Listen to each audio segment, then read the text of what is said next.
क्या हाल है जी? ठीक ठाक हैं, खैरियत से हैं? बैठे, तशरीफ़ रखें। Thank you sir. ये तो मुझे ऐसे लग रहा है कि जैसे मैं किसी होटल की रिसेप्शन में आया हूँ कमरा बुक करवाने के लिए। नहीं, ये कोसार थाने का फ्रंट डेस्क है। अच्छा जी। ये वेटिंग एरिया कम फ्रंट डेस्क है, यहाँ पे लोग आते हैं, बैठते हैं।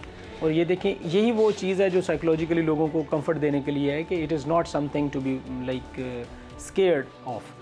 तो अल्लाह का शुक्र है, ये एक अच्छी चीज़ हो रही है। और आप देखेंगे इसी से आहिस्ता आहिस्ता ये जब इंफ्रास्ट्रक्चर चेंज होगा, साथ ही इनके प्रोसेसेस चेंज हो रहे हैं, तो आप देखेंगे कि चीज़ें बहुत बेहतर हो जाएंगी। अच्छा अली साहब, आप समझते हैं कि शिप्स के तहत मॉडल थाने तो आपने बना दिए, मज़ीद बना भी रहे, क्या इससे इन अफसरान और एहलकारों के रवैये में भी कोई तब्दीली आएगी? बिल्कुल, ये एक बड़ी थ्योरी है कि वर्क इन्वायरमेंट चेंज करने से लोगों के रवैये बदलते हैं, बेहतरी आती है, एफिशिएंसी बेहतर होती है, मिजाज बेहतर होता है, कंडक्ट बेहतर होता है। तो यकीनन ये फ़र्क पड़ेगा। देखिए ना, वो सामने मशीन लगी हुई है, दैट इज़ आवर जो उसको हम क्यूमेटिक मशीन कहते हैं, ये ऑटोमेटिक है। यहाँ पे एक बंदा आएगा, वो इसको डील करेगा। अच्छा, वो इसके साथ आके अपने टोकन निकालेगा, यानी कि वो बराए अंदराज दरख्वास्त, बराए अंदराज किरायादारी, बराए अंदराज गुमशुदगी, बराए मालूमात, सब मुतफरिक। यानी ये वो चीज़ें हैं जिनको माजी में करवाने के लिए पहले कुछ देना दिलाना पड़ता था। अब ये कि ऑटोमेटिकली यहाँ पे आपको टोकन में आपका रिकॉर्ड आ गया, आप लाइन में लग गए। मेरिट है, नो नेपोटिज्म, नो सिफारिश, नो रेफरेंस। कैसे चेक करते हैं इस चेक एंड बैलेंस को आप? ये हमारे पास यहाँ पे टोकन होते हैं, ये टोकन को हम देखते हैं कि ये बारी पे चल रहे हैं तो चल रहे हैं और उसमें कोई इंटरप्शन नहीं है। जिसने पहले टोकन लेना उसने पहले डील होना है, तो ये ऑटोमेटिकली इसमें वो हर चीज़ का खात्मा होता है। अच्छा, इतनी मेहनत के बाद, इतनी तकव्वुत के बाद भी अगर आपको कहीं से कोई ऐसी शिकायत मसूल हो कि थाने में आने वाले साइल के साथ नारवा सलूक इख्तियार किया गया या उससे कुछ माल पानी तोड़ने की कोशिश की गई, तो फिर सैयद अली रज़ा का क्या रिएक्शन है? वो देखें एक चीज़, वो दिखाएं जी कैमरा, ये सामने कैमरा लगा। अच्छा, इनकी भी ऊपर निगरानी है, निगरानी, और ये हर कमरे में भी लगा होगा। जहाँ पे आईओ बैठ के लोगों के साथ डील करता है ना, ये उसके ऊपर लगा हुआ है। वो पीछे कैमरा देखें जी, उधर एक वो कैमरा लगा हुआ है। अच्छा, तो यहाँ पे पूरी सुपरविजन हो रही है, इनकी रिकॉर्डिंग हो रही है बाकायदा।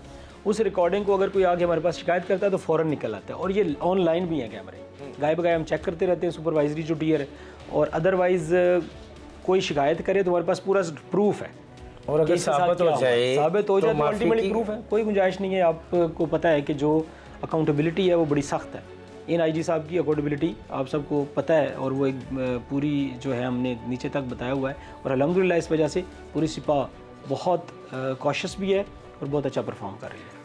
माफ़ी की गुंजाइश नहीं है, ये कहना है डीआईजी इस्लामाबाद सैयद अली रज़ा का। पंजाब के बाद बड़ा अच्छा तासुर है इस्लामाबाद में शिप्स के तहत मॉडल थानों को बनाने का। अब यहाँ से कहाँ लेके जा रहे हैं?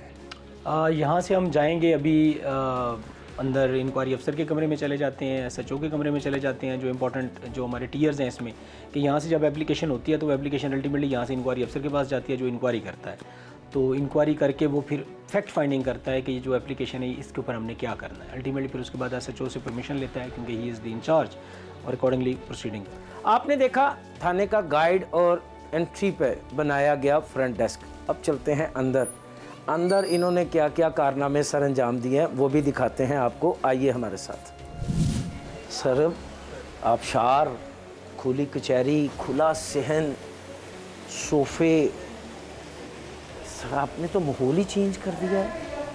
Thank you very much. ये बस लोगों के लिए, इस्लामाबादियंस के लिए और इस्लामाबाद के सिटीज़न्स के लिए है कि वो आएँ और थानों के अंदर आके बुरा फील ना करें, इंसाफ लें, कंफर्टेबल रहें, और ये समझें कि रियासत उनके लिए ये एक्चुअली ये रियासत सारा कुछ कर रही है। अच्छा, क्या आप समझते नहीं कि ये जो 70 साल से थाना कल्चर का रोना रो रहे थे, ये उनके लिए एक बड़ा मुस्बत जवाब है महकमा पुलिस की जानिब से? वेरी ट्रू, यही हम जवाब दे सकते थे। अल्टीमेटली प्रैक्टिकली हमने दिया है कि हमने इन थानों के कल्चर को चेंज किया है। फिर इन लोगों के जो यहाँ पे ऑफिसर्स हैं उनकी ब्रीफिंग्स होती हैं, उनको बताया गया, उनका रोल स्टेटस बताया गया, ताकि वो हर लोग बंदों के साथ कंडक्ट कर सकें। मुझे ये तो बताएं लगे, तो ये थाना कल्चर है क्या जिसका चूरन हर कोई बेच रहा है?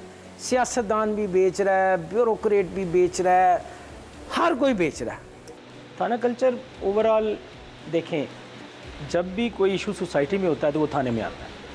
थाने में उसके साथ कैसी डीलिंग होती है डिपेंड्स अपॉन कि वहाँ पे लोग कौन बैठे हुए हैं और किस इन्वायरमेंट में बैठे हुए हैं। अब वो जिस तरह का उसके साथ डीलिंग करते हैं, कंडक्ट करते हैं, वही लोग बाहर जाके बयान करते हैं, उसको हम थाना कल्चर कहते हैं। तो थाना कल्चर बेसिकली एक मजमुआ है वो सारे कामों का और बिल्डिंग का, यहाँ पे जो लोगों के साथ डीलिंग्स हों प्लस ओवरऑल इन्वायरमेंट का, उसका नाम थाना कल्चर है। यानी कि टू प्रॉन्ग स्ट्रेटजी इसमें है इसको ठीक करने के लिए कि आपने थाने की बिल्डिंग को भी ठीक करना है और साथ में आपने लोगों को, जो लोग ऑफिसर मिल रहे हैं उनको भी ठीक करना है कि वो अच्छे तरीके से कंडक्ट अच्छे से मिले। अच्छा, वो जो टूटी कुर्सियाँ, टूटे फूटे मेज़, सब माजी हो गए सर? सब माजी हो गए हैं। ये SHO का कमरा है, आपको दिखाते हैं। आप ये हमारे SHO साहब बैठे हैं और इसी तरह आप बैठे, तशरीफ़ रखें। लोग आते हैं ऑनरेबल अच्छी जगह पे बैठ जाते हैं। बैठ जाओ, आप भी तनवीर साहब बैठे हैं, आप भी बैठो सदीक, बैठो। तो ये ऑफिसर्स हैं, को गाइडेंस लेनी है SHO से, को चीज़ कंसल्ट करनी है, मतलब दिस इज़ गुड इन्वायरमेंट। ये तो बड़ा अच्छा कमरा है सर, बड़ा यस कंफर्टेबल बनाया है। और दूसरा इसको इस तरह का बनाया है कि डर ना लगे, अजीब गरीब कुर्सी टूटी हुई है, कोई कहीं पे चीज़ लटक रही है, कोई जाले लगे हुए हैं, तो उससे बंदा वैसे खौफजदा हो जाता है। अच्छा, एक और मैंने पूछे ना, आप इनसे पूछे क्या, मैं इनसे भी पूछता हूँ। एक और मैंने चेंज देखी है, वो आगे वो एक बड़ी हुई तोंद और वो घुसीली मुच्छें, लाल आंखों वाला, उसकी जगह अब जो है वो पढ़े लिखे लड़के जो हैं वो आप सामने ला रहे हैं। इसके लिए मैं आपको बताऊं कि हम बहुत मशहूर हैं जनाब ऑनरेबल इंटीरियर मिनिस्टर साहब के। उन्होंने आते ही यहाँ पे वो जो रिक्रूटमेंट है उसके ऊपर जोर दिया और हमें अभी रिक्रूटमेंट चल रही है, उसमें नया ब्लड आएगा, वो यकीनन नए लड़के हैं, पढ़े लिखे हैं, और उन्होंने उस पर बहुत ज़्यादा मेरिट इंश्योर हम कर रहे हैं कि वो लड़के हैं जो डिज़र्व करते हैं और जो अल्टीमेटली परफॉर्म करने वाले हैं। यानी कि education wise, structure wise, psychology wise उनकी बाकायदा स्क्रीनिंग करके वो रिक्रूट किए जा रहे हैं। Right now recruitment is under way, उससे मज़ीद बेहतरी आएगी।